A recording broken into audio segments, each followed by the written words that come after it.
राजस्थान विधानसभा चुनाव में इस बार बीजेपी ने कांग्रेस के हाथ से सत्ता छीन ली है। 3 दिसंबर को आए चुनाव परिणाम में बीजेपी ने बहुत ठोस बहुमत के साथ यहां सरकार बना ली है और भजन लाल शर्मा राज्य के मुख्यमंत्री भी बन गए हैं। राजस्थान में हर 5 साल पर सरकार बदलने का रिवाज रहा है और वह रिवाज इस साल भी कायम रहा। राज्य में कांग्रेस को मिली इस हार के लिए कभी अशोक गहलोत तो सचिन पायलट की लड़ाई को दोष दिया जाता है, तो कभी कहा जाता है कि पार्टी ने चुनाव में उतनी मेहनत नहीं की जितनी करनी चाहिए थी। कारण क्या रहा, इसकी पड़ताल तो कांग्रेस ने की ही है। लेकिन पहली बार राजस्थान में कांग्रेस को मिली हार पर कांग्रेस नेता और पूर्व डिप्टी सीएम सचिन पायलट ने अपनी चुप्पी तोड़ी है। अपनी विधानसभा में कार्यकर्ताओं का आभार जताते हुए सचिन अपनी हार का दर्द छुपा नहीं पाए और उनका यह दर्द उनकी जुबान पर आ ही गया। पायलट ने कहा, हम हर बार खूब मेहनत करते हैं, लेकिन पता नहीं क्यों हर 5 साल बाद हम हार जाते हैं। चुनाव जीतने के बाद अपने विधानसभा क्षेत्र टोंक में जनता का आभार जताने आए सचिन पायलट ने कहा, सदन के भीतर और बाहर न सिर्फ नई सरकार की जवाबदेही तय करेंगे बल्कि सशक्त विपक्ष की भूमिका भी निभाएंगे। सचिन पायलट ने साफ कर दिया कि हम भले ही विपक्ष में बैठे रहेंगे लेकिन हम कमजोर नहीं पड़ेंगे। सचिन पायलट का यह दर्द छलकने से पहले राजस्थान प्रदेश कांग्रेस अध्यक्ष गोविंद सिंह डोटासरा ने कांग्रेस अध्यक्ष मल्लिकार्जुन खड़गे को अपनी रिपोर्ट भेजी है।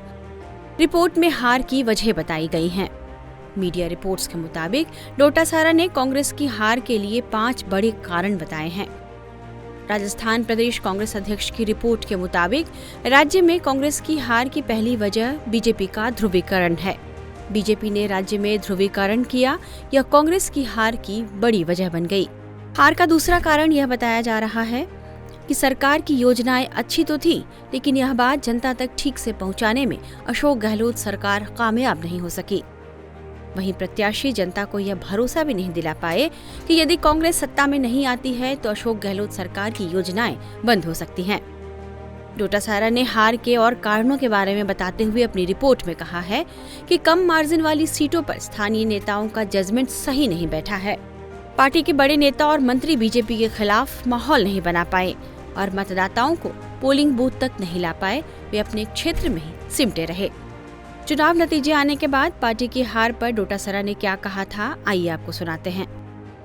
सकारात्मक नहीं रहा तो हम सब मंथन कर रहे हैं, चर्चा कर रहे हैं। तमाम जितने कैंडिडेट थे, हमारे संगठन के लोग थे, उनसे सबसे हम लोग चर्चा कर रहे हैं और चर्चा करने के बाद में आज पार्टी आला कमान ने मीटिंग बुलाई है, तो उसके अंदर हम लोग चर्चा करेंगे कि किस तरीके से हम में क्या कमियां रही जिसकी वजह से हम सरकार में पुनः नहीं लौट पाए, और उसके बाद में उन चर्चाओं के आधार के ऊपर पार्टी नेतृत्व जो आगे दिशा निर्देश देगा उसमें मजबूती के साथ में हम लोकसभा चुनाव में जाएंगे और लोकसभा चुनाव में राजस्थान में लगभग कहा जाता है कि रिवाज नहीं बदलता। आप लोगों ने दावा भी किया था, आप लोग क्या कारण मानते हैं कि आखिरकार कांग्रेस? देखिए, कारण एक नहीं होता है, कई कारण हो जाते हैं, लेकिन हमने चुनाव अच्छा लड़ा और पार्टी की जो स्कीम्स थी, जो फ्लैगशिप योजनाएं थी, वो अच्छी थी। पार्टी आलाकमान जो हमारे राहुल जी, खड़गे साहब, प्रियंका जी, उन्होंने बहुत अच्छे से कैंपेन करके बहुत अच्छा चुनाव उठा दिया था। लेकिन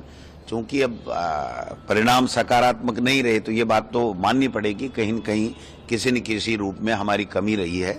हम लोगों को समझा नहीं पाए और परिणाम हम अच्छे ला नहीं पाए, तो निश्चित रूप से जो कमियां हैं उसको हम लोग देखेंगे और आगे चल करके उसमें सुधार करके पार्टी को और मजबूत बनाएं।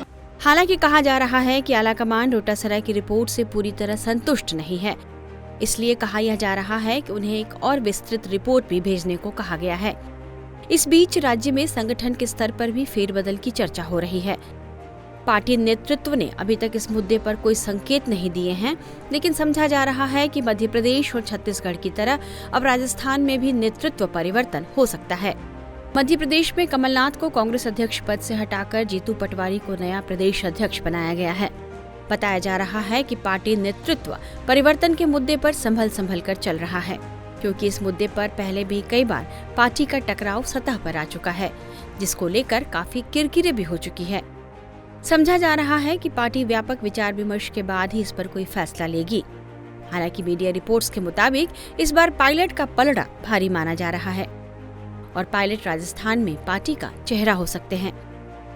चूंकि लोकसभा चुनाव में अब ज्यादा वक्त नहीं बचा है, इसलिए जल्द ही राजस्थान में भी बदलाव की संभावना है। ऐसे में गुर्जर समुदाय से आने वाले सचिन पायलट को राज्य की कमान दिए जाने की संभावना जताई जा रही है। टाइम्स नाउ नवभारत डिजिटल की रिपोर्ट।